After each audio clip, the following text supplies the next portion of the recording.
Thank you so much, Mr. Chairman. And thank you, Mr. Tiffany. Nice to see you again. We've been on a marvelous Codell over the summer. And thank you, Ranking Member. We are the United States representatives. We are Congress.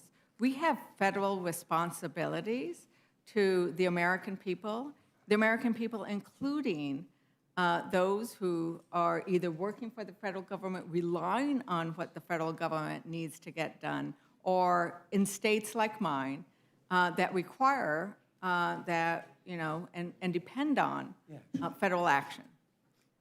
But what we've done in the last few weeks here, when we have incredibly important work to do with regards to funding our federal government, is actually spent a lot of time in this chamber attacking the rights of states under existing law to do stuff.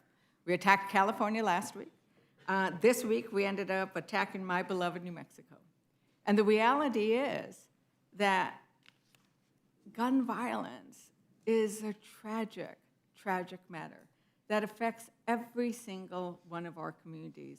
It affects Kentucky, as we all cried for those who were killed in Louisville, and friends of, colleagues of ours and of my extended family there. Mr. Nadler, what is the biggest cause of death for children in the United States? The biggest cause of death for children in the United States, by far, is gun violence. And if we want to protect our children, what would be the rational thing to do, given that there are so many deaths by gun in this country? The rational thing to do would be what the House did last year, passing a bill to require universal background checks on guns, which we had in this country from 1994 to 2004, passing a bill to close the Charleston loophole. These bills would keep guns out of dangerous hands. A bill to pass a federal red flag law so that people who are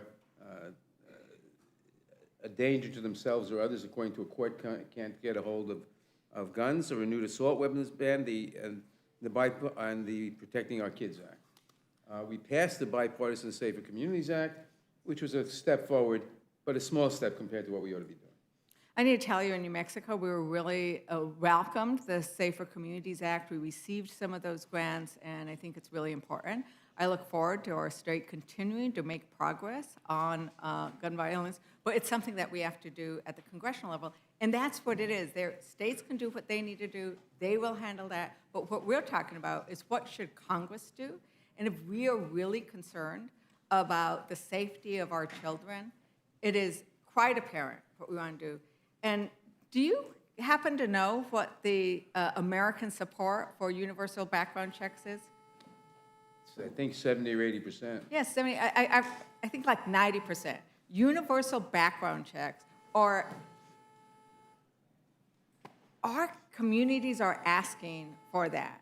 People who own guns are asking for that. People want to make sure that guns don't fall in the hands of those who shouldn't have it. And the easiest thing is to do a universal background check. Mr. Tiffany, are you a co-sponsor of the universal background check bill that we have in the House that's been introduced in the past or this year? I am not a co-sponsor of the universal background checks. Okay, so I think that this is where there are things we can do in Congress that we should be doing, including making sure that we pass a budget and that we have support to actually get not a budget, but appropriations, so that we can continue to do the important work to serve our communities.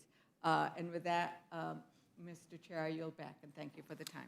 Thank you very much. Gentleman from Pennsylvania.